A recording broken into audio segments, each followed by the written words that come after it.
여러분 안녕하십니까? 더 리더 유지승입니다. 최근 AI 기술이 급성장하면서 전력 사용량이 폭증하고 있는데요. 미래 전력 대란을 해결할 열쇠로 핵융합 에너지 기술이 주목받고 있습니다. 핵융합 발전은 바닷물을 자원으로 해 에너지를 무한하게 만들 수 있고 폐기물과 폭발 위험이 없는 완전한 청정 에너지입니다. 지금 미국과 중국에서는 핵융합 상용화를 위해 총력전을 펼치고 있는데요. 우리나라도 핵융합 에너지 개발에 박차를 가하고 있습니다. 오늘 더 리더에서는 한국핵융합에너지연구원 오영국 원장을 모시고 자세한 이야기 나눠보겠습니다.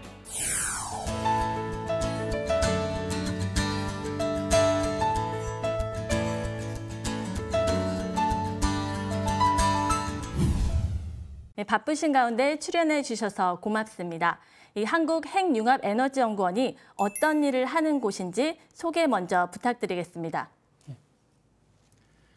네, 핵융합에너지연구원은 이름 그대로 핵융합에너지, 태양과 밤하늘을 비치는 별들의 에너지가 핵융합에너지인데요.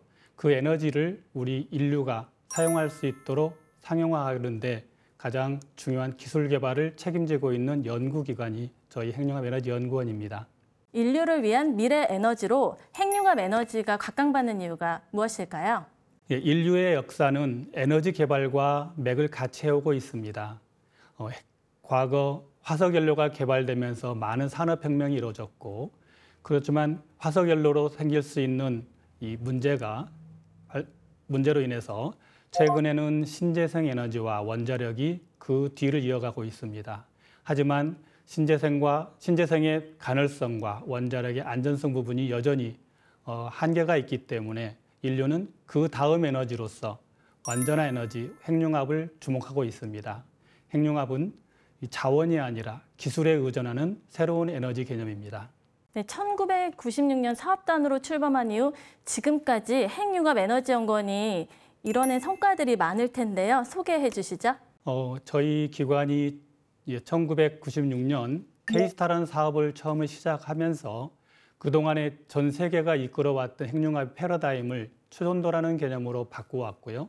그리고 K-스타를 통해서 많은 핵융합 기술의 난제들을 해결해 왔습니다.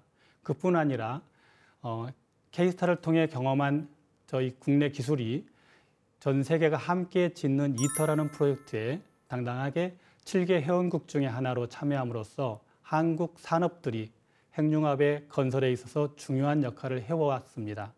이뿐 아니라 최근에는 디지털 변환 시대에 맞춰서 저희가 K-스타를 가상 핵융합로로 변환하는 그런 부분에 있어서도 또 세계적으로 리딩하고 있는 성과를 보여주고 있습니다.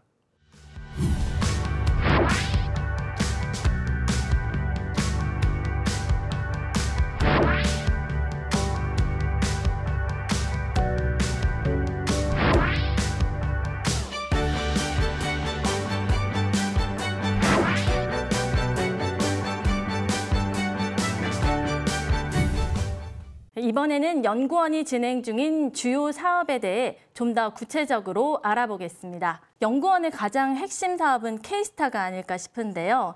구체적으로 이게 어떤 장치이고 어떤 역할을 하는지 설명해 주시죠. K-스타, 어쩌면 코리아 스타, 한국의 인공태양이라고 별명을 가지고 있습니다. K-스타의 의미는 지난 2000년도 이전에는 세계의 모든 핵융합 장치들이 그 기존의 구리를 이용해서 핵융합을 했다고 하면 새로운 패러다임으로서 초전도 자석을 사용하는 핵융합 장치가 필요했습니다. 그 선두로서 저희가 K-스타 장치를 건설했고 완공 후에 지난 17년 동안 K-스타를 운영하면서 사고 없이 운영한 거의 독보적인 사례라고 여겨집니다. 그만큼 한국에서의 핵융합 기술이 성장하는 데 큰 이바지를 해왔고요. 그뿐 아니라 세계 핵융합에서 난제라고 여겨지는 많은 이슈들이 있습니다. 물리적인 이슈, 공학적인 이슈들이 있는데 그 부분에 있어서 K-스타가 많은 기여를 해왔음을 자랑스럽게 생각합니다. 이뿐 아니라 앞으로는 핵융합 상용화 가는 데 있어서 이 K-스타가 거기에 들어가는 핵심 기술들, 또 특히 핵융합 발전소에 필요한 고성능 운전 시나리오가 요구되는데 그런 부분에 개발하는 데 있어서 K-스타가 중요한 역할을 해주리라고 저희는 기대하고 있습니다. 현재 우리나라는 세계 주요국들과 이터 개발, 그러니까 국제 핵융합 실험로를 공동으로 개발하고 있지 않습니까? 이건 또 어떤 건가요? 예, 사실 인류가 이제 다음 핵융합 발전소로 넘어가는 그 길목에 거대한 발전소급의 장치를 함께 지어서 시험해 볼 필요성을 느꼈습니다. 그 프로젝트가 바로 이터, 라틴어로 길이라는 뜻이고요. 이 프로젝트에 원래는 미국, 유럽, 일본, 러시아 4개국이 참가했었는데 이제 저희가 나머지 인도, 중국과 함께 한국이 참여하면서 7개 회원국이 같이 참여하고 있습니다. 한국은 그 이터 건설에 있어서 주변 장치가 아니라 핵심 장치, 즉 초전도, 진공용기, 또 장치 전체를 조립하는 툴들, 이거를 전담함으로써 한국 산업체가 거대 핵융합 장치 건설하는 데 있어서 역량이 세계적임을 저희가 증명할 수 있었습니다. 그러한 의미 때문에 저희가 앞으로 핵융합 발전소로 넘어가는 데 있어서 한국 산업계 역량이 어느 나라보다도 우수함을 저희가 확인할 수 있었습니다. 세계 각국에서는 이미 핵융합 에너지 개발에 속도를 내고 있지 않습니까? 우리나라는 지금 어떤 상황인가요? 또 어떤 게 지금 필요한 건지 말씀 부탁드리겠습니다. 예. 말씀하신 대로 그동안은 핵융합을 연구라고 봤다고 하면 최근 이 탄소 중립 이슈가 커지면서 더 이상 연구가 아니라 핵융합도 바로 상용화가 절실하다는 공감대를 가지고 있습니다. 그런 와중에 특히 중국과 미국이 이 부분에 있어서 굉장히 많은 투자를 이루어가고 있어요. 중국 같은 경우는 인력이 많고 또 자본이 풍부하기 때문에 그걸 기반으로 모든 핵융합 기술을 다 직접 개발하겠다고 나서고 있고요. 미국은 상대적으로 빅테크 기술들 기반으로 또 스타트업을 중심으로 새로운 민간 중심의 핵융합을 이끌어가고 있습니다. 근데 그들의 전략은 2050년이 아니라 2030년대에 핵융합을 상용화하겠다고 나서가고 있기 때문에 저희 나라 입장에서 단지 K스타 결과만 가지고 이렇게 자랑하고 있기에는 굉장히 위태로운 상황입니다. 특히 중국이나 미국이 민간이 핵융합을 한다는 것은 어쩌면 어느 순간 되면 모든 기술, 특허들이 폐쇄적으로 움직일 수 있다는 걸 의미하고 있습니다.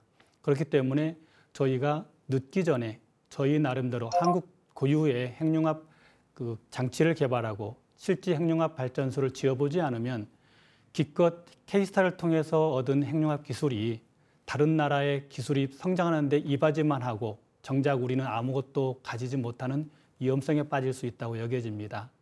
그래서 저희 나라도 이제는 핵융합 연구를 넘어서 핵융합 상용화를 위한 도약을 준비해야 될 가장 결정적인 시기에 저희가 처해 있다고 여겨집니다. 미국과 중국에서는 그 민간 기업의 참여가 활발하다고 말씀을 해주셨는데요. 우리나라도 국제적인 경쟁력을 키우려면 무엇부터 해야 될까요? 최근 각 나라가 핵융합 상용화를 위한 전략들을 세우고 있는 과정에서 어떤 공통적인 요소들이 있습니다. 한 나라가 좋은 결과를 내고 전략이 좋다고 해서 그거를 똑같이 흉내내 가지고는 결코 이길 수가 없습니다. 잘 살펴보면 각각 그 나라들은 그동안 자기 나라가 가장 우수한 결과를 냈던 결과를 기반으로 그 다음에 계획을 세우고 있는 걸 볼 수 있습니다. 그래서 저희 나라도 무엇보다도 저희 나라가 K스타라는 아주 훌륭한 장치가 있습니다. 그리고 두 번째, 한국은 원자력에 있어서 또 전 세계에서 상당히 앞서 있고요. 그리고 무엇보다도 또 한국에는 세계적인 대기업, 세계적인 중공업들이 있습니다. 이런 기반들을 활용해서 다음 계획을 세우면 어쩌면 어느 나라보다도 핵융합 상용화에 있어서 효과적이고 빠르게 저희가 결과를 낼 수 있다고 여겨집니다. 핵융합 에너지를 민간에서 사용한다면 그 활용도가 어디까지일까요?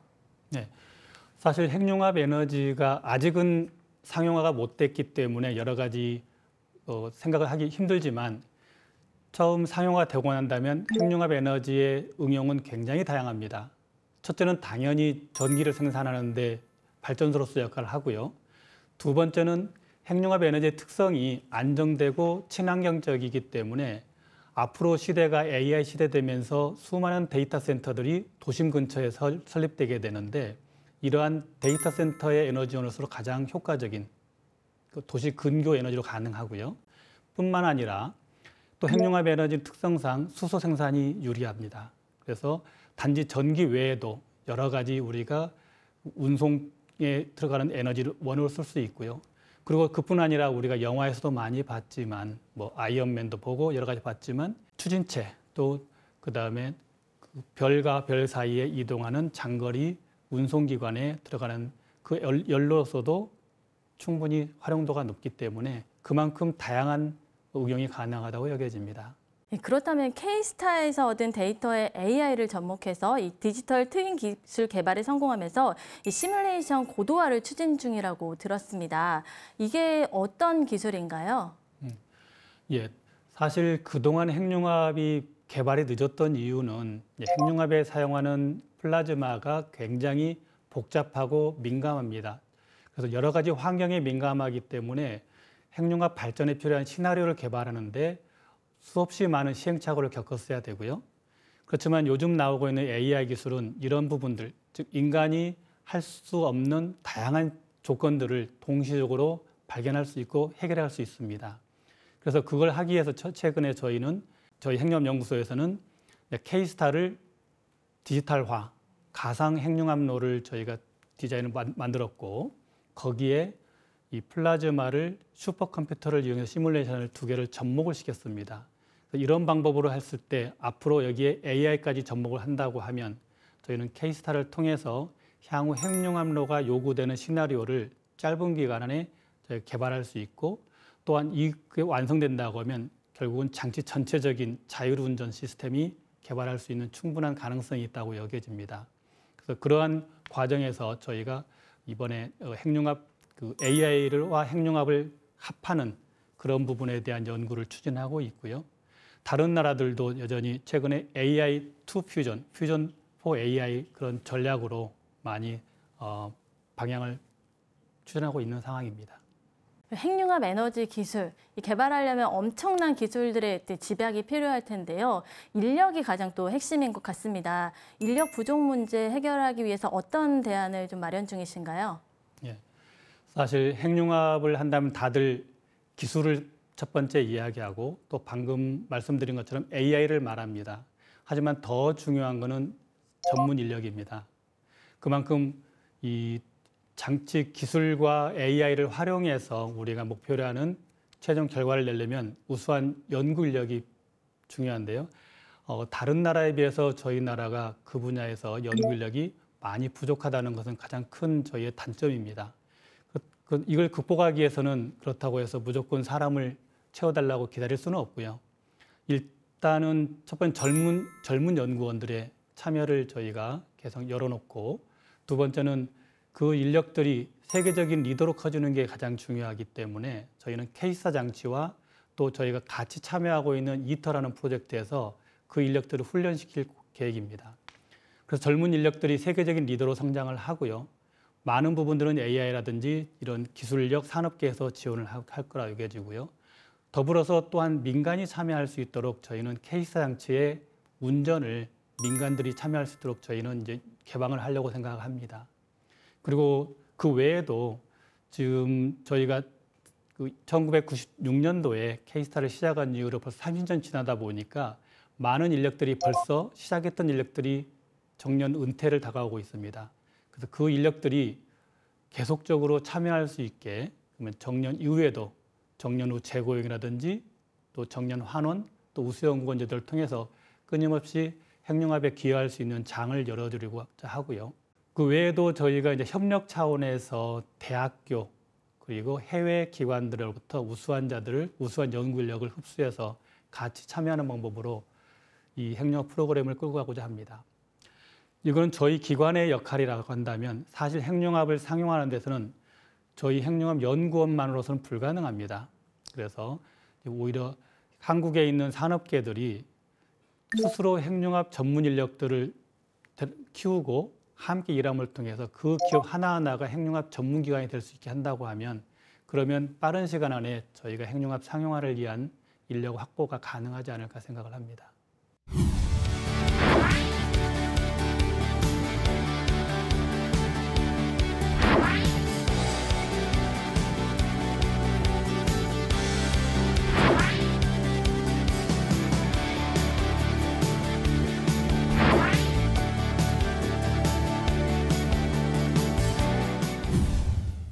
이번에는 연구원의 중장기 로드맵과 계획에 대해 알아보겠습니다.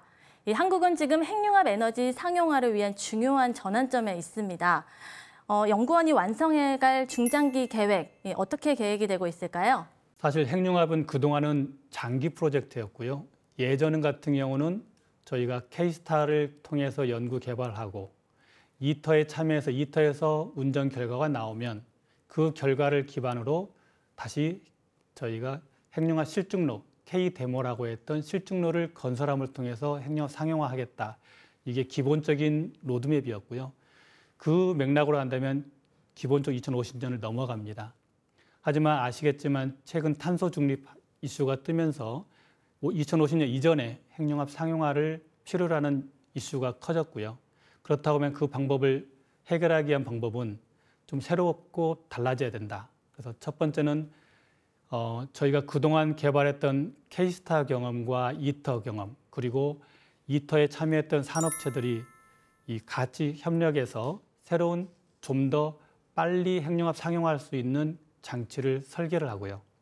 그리고 앞으로 핵융합은 이제 새로운 산업으로 발전할 거라 여겨지기 때문에 거기에 필요한 많은 기술과 또 그거를 해결할 수 있는, 공급할 수 있는 산업체가 만들어져야 됩니다. 그래서 그를 위해서는 핵융합 각종 핵심 기술들을 개발할 수 있는 산업을 키우는데 저희가 같이 하기 위한 이 기술 개발 로드맵을 저희가 준비하고 있습니다. 네, 지난 7월이죠. 과학기술정보통신부에서 핵융합 에너지 실현 가속화 전략이 발표가 됐는데요. 이건 어떤 계획인지 설명 부탁드리겠습니다. 지난해 과기정통부와 핵융합에너지연구원이 같이 준비하여서 핵융합 에너지 실현 가속화 계획을 발표하였습니다. 이 가속화 계획은 말 그대로 2050년이 아니라 그 이전에 핵융합을 상용화하고 또 에너지 자립을 하기 위한 전략입니다. 무엇보다도 거기에 가장 중요한 요소로 잡고 있는 것은 첫째는 기술 혁신입니다. 지금까지 기술 방법이 아니라 소형화하기 위해서는 많은 기술 혁신이 요구되고 있고요. 두 번째로는 민간 참여입니다. 지금까지 핵융합은 공공에서 이끌어왔다면 산업계가 이끌어가면서 참여함으로써 더욱더 가속화할 수 있고요. 그리고 마지막으로는 그 생태계입니다. 즉 전체 연구를 할 수 있는 인프라와 또 연구를 참여할 수 있는 인력을 양성하기 위해서 좀 더 대학 인력, 젊은 인력을 양성하고 또 공동으로 일할 수 있는 첨단 인프라를 구축하는 이런 세 가지 맥락을 포함해서 저희 가속화 계획이 선포가 됐고요. 물론 그 내부에는 다양한 이 세부적인 전략들을 포함하고 있습니다. 네, 민간 기업의 참여에 대한 중요성 말씀해 주셨는데요. 이 정부의 역할도 중요할 것 같습니다. 지금 어떻게 해야 우리나라가 이 핵융합 에너지 발전에 속도를 낼 수 있을까요? 네, 말씀하신 대로 정부 역할이 무엇보다 중요합니다. 최근 민간들하고 같이 이야기를 하거나 토론을 해봤을 때 민간들이 가장 어려워하는 부분들이 몇 가지가 있습니다. 첫째는 규제입니다. 그동안의 원자력 같은 경우는 굉장히 규제 때문에 민간들이 참여하는데 어려웠다면 저희가 빠른 시간 안에 핵융합을 가속화하려면 결국은 이 원자력과 다른 별도의 규제가 필요합니다.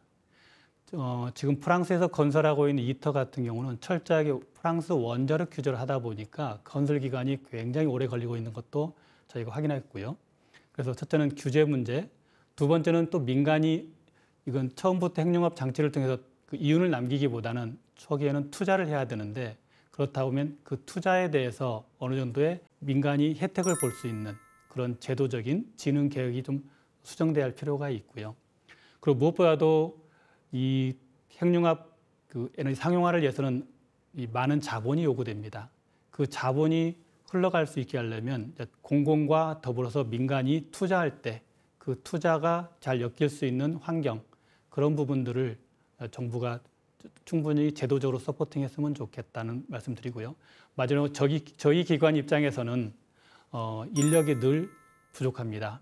그래서 핵융합이 미래에 큰 도약을 만들고 또 전략적인 변화를 만든다고 하면 핵융합에 필요한 인력들이 참여할 수 있도록 동기부여해주고 또 인력이 충분하게 올 수 있는 그런 제도적인 뒷받침을 저희는 필요로 하고 있습니다. 한국이 이 분야에서 선도적인 역할을 하기 위해서는 국내외 협력도 필수적일 텐데요. 이 국제 협력에 있어서는 어떤 전략을 갖고 계신가요? 예. 아직까지 K-스타를 통해서 저희가 국제 협력을 굉장히 개방해서 진행해 왔습니다. 그를 통해서 저희 한국의 인력들의 실력이 많이 올라갈 수 있었고 전문 인력 양성이 가능했습니다. 하지만 이제 향후 핵융합은 상당히 많은 부분이 배타적일 수가 있고요. 그렇다고 하면 저희가 좀 전략적인 국제협력이 필요한 시점이 아닌가 여겨집니다.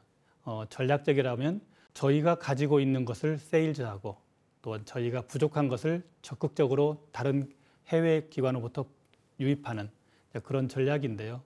현재까지 저희가 가지고 있는 가장 큰 무기는 K-스타입니다. 그래서 K-스타 장치를 저희가 공동으로 실험하고 있지만 그 실험 운전 시간을 더 늘리면서 해외 기관들이 참여하고 또한 그 통해서 우리가 그 상대 기관에서 가지고 있는 기술들을 저희가 흡수할 수 있는 그런 맞교환하는 식의 전략적 협력을 추진하고자 하고요.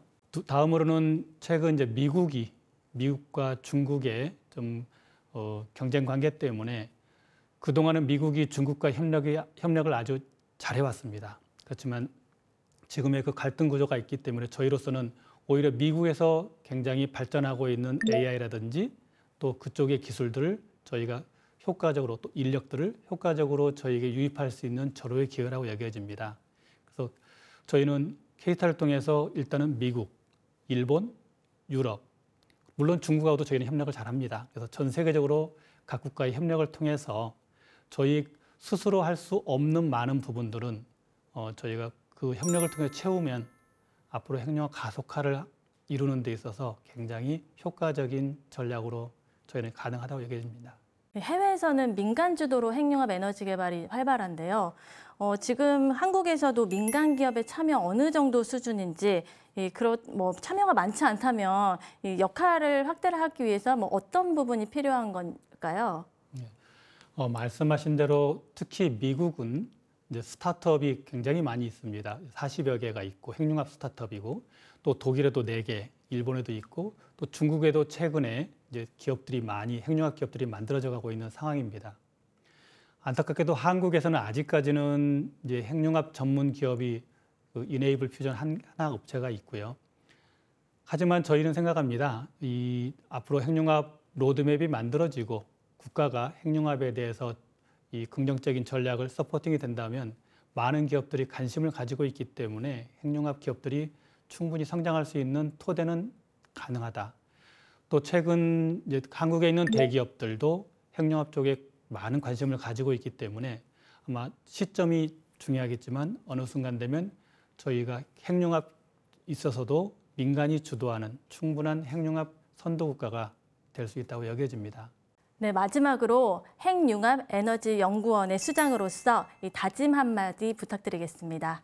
이제 핵융합 에너지는 과학이 아니라 이 나라의 에너지 미래를 책임질 중요한 자원이 되고 있습니다. 그렇기에 그 길목에서 저희 핵융합 연구원의 책임이 있고 또한 혁신적인 도약이 매우 중요한 역할을 하리라고 여겨집니다. 저희 핵융합 연구원은 이 핵융합 에너지 상용화를 위해서 또한 국제적인 경쟁력에 뒤처지지 않게 하기 위해서 최선을 다하고자 합니다. 감사합니다.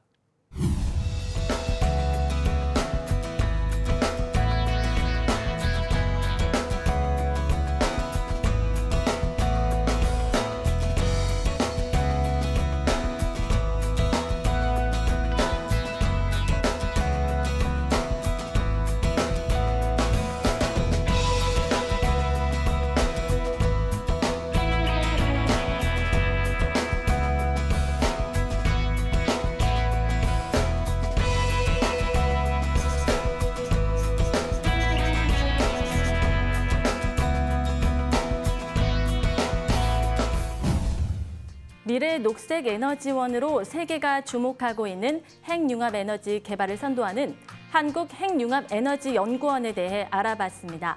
핵융합 연구 과정에서 얻은 기술이 머지않은 미래에 다양한 산업 분야에서 활용되고 이 대한민국의 에너지 자립에도 기여할 수 있기를 기대하며 이 한국핵융합에너지연구원이 세계적인 연구기관으로 자리매김할 수 있기를 응원하겠습니다.